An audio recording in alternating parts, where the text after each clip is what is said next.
Você já se perguntou por que os circos antigos sempre chegavam à noite? Por que armavam suas tendas no silêncio da madrugada, longe dos olhos curiosos da cidade? Existe uma razão pela qual essas caravanas nômades eram temidas tanto quanto admiradas. E o que vou contar agora pode mudar para sempre a forma como você vê aquelas fotografias sépia de palhaços sorridentes e acrobatas suspensos no ar.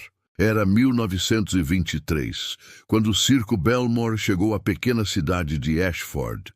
Ninguém sabia ao certo de onde vinham, mas as crianças acordaram naquela manhã de outubro com panfletos coloridos espalhados por suas janelas, prometendo maravilhas que desafiariam a imaginação. A grande tenda listrada de vermelho e branco se erguia no campo abandonado próximo ao cemitério e já ao meio-dia filas se formavam para a apresentação da noite. Meu bisavô Thomas tinha apenas 12 anos na época. Ele guardou o bilhete do circo até o dia de sua morte, amarelado e manchado, escondido dentro de uma Bíblia que ninguém podia tocar. Antes de falecer, delirando com febre, ele me contou o que realmente aconteceu naquela noite. E agora, essas palavras ecoam em minha mente sempre que vejo um circo na estrada. A apresentação começou normalmente. Malabaristas lançavam tochas flamejantes ao ar, contorcionistas dobravam seus corpos em ângulos impossíveis e o mestre de cerimônias, um homem alto de cartola preta e bengala prateada, comandava o espetáculo com voz trovejante. Mas era o palhaço que perturbava Thomas. Seu rosto era pintado de branco demais, quase como gesso, e seus olhos nunca piscavam, nem uma vez. Quando o homem forte subiu ao palco, carregando uma bigorna que 10 homens não conseguiriam mover, a plateia explodiu em aplausos. Mas Thomas notou algo estranho. O homem não suava. Seus músculos não tremiam sob o peso impossível. Era como se a bigorna fosse feita de papelão, mas o som que fazia ao tocar o chão ecoava pelos ossos de cada espectador. Você consegue imaginar a sensação de saber que algo está errado, mas não conseguir identificar exatamente o que?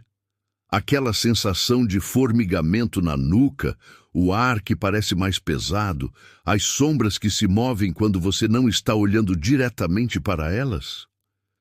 A mulher barbada foi a próxima. Ela se sentou sob um holofote solitário e começou a cantar uma canção de ninar em um idioma que ninguém reconhecia. Uma após outra, as crianças na plateia começaram a adormecer. Thomas lutou contra o peso em suas pálpebras, mordendo o lábio até sentir gosto de sangue. Foi quando ele viu. Os artistas que não estavam se apresentando permaneciam nas sombras ao redor da tenda, e eles não ficavam parados. Moviam-se lentamente entre as fileiras de espectadores adormecidos, inclinando-se sobre as crianças, sussurrando em seus ouvidos. Thomas viu o palhaço, que nunca piscava, colocar algo pequeno e brilhante dentro da boca de uma menina que dormia 3 fileiras à frente. Um objeto que se contorcia. O coração dele disparou.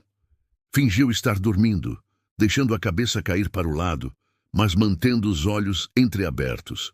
O mestre de cerimônias passou bem ao lado dele, e Thomas pôde ver de perto sua bengala prateada. Não era prata, era osso polido, gravado com símbolos que pareciam se mover sozinhos, formando padrões que faziam os olhos arderem ao observá-los. Será que você teria coragem de continuar fingindo? De permanecer imóvel enquanto criaturas disfarçadas de artistas circenses caminhavam entre os espectadores indefesos? A última apresentação da noite foi anunciada com pompas. A incrível Madame Esmeralda e sua Câmara dos Espelhos. Uma estrutura octogonal foi montada no centro do picadeiro, suas paredes feitas inteiramente de espelhos antigos e manchados.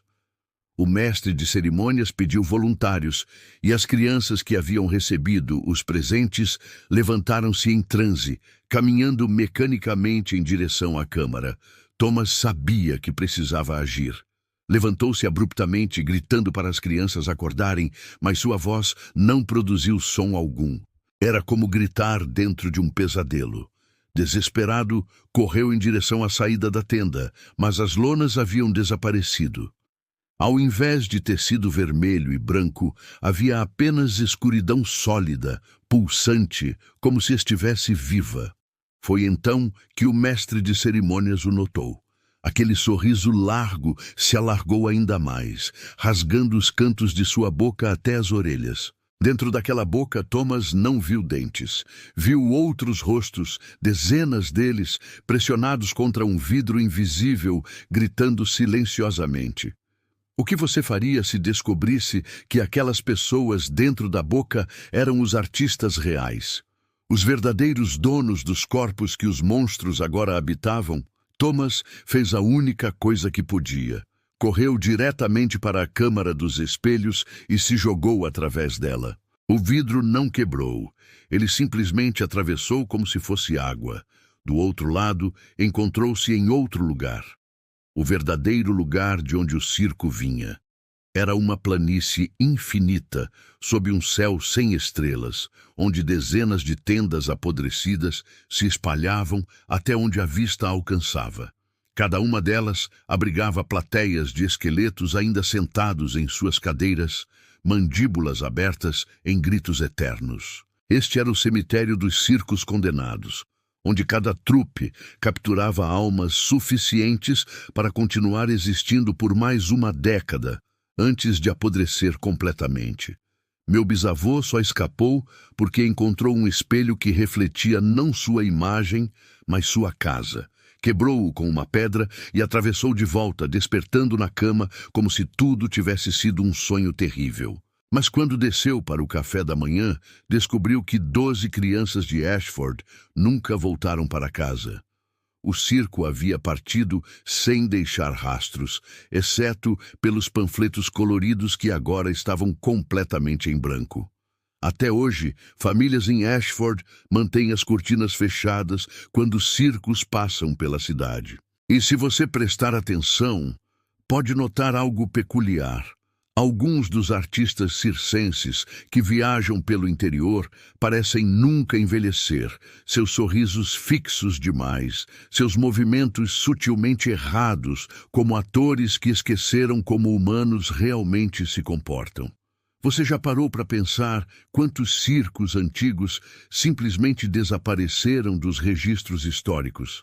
Quantas fotografias mostram plateias completas que nunca mais foram vistas? Quer conhecer mais histórias aterrorizantes sobre circos malditos e suas origens sombrias? Continue acompanhando nossos relatos e descubra por que algumas tradições deveriam permanecer enterradas no passado. Na próxima semana, revelarei o que aconteceu com as crianças desaparecidas de Ashford e por que uma delas ainda envia cartas para casa, 7 décadas depois de sua morte oficial. Durma bem hoje. E se ouvir música de Calliope à distância durante a madrugada, mantenha suas janelas trancadas e suas luzes acesas.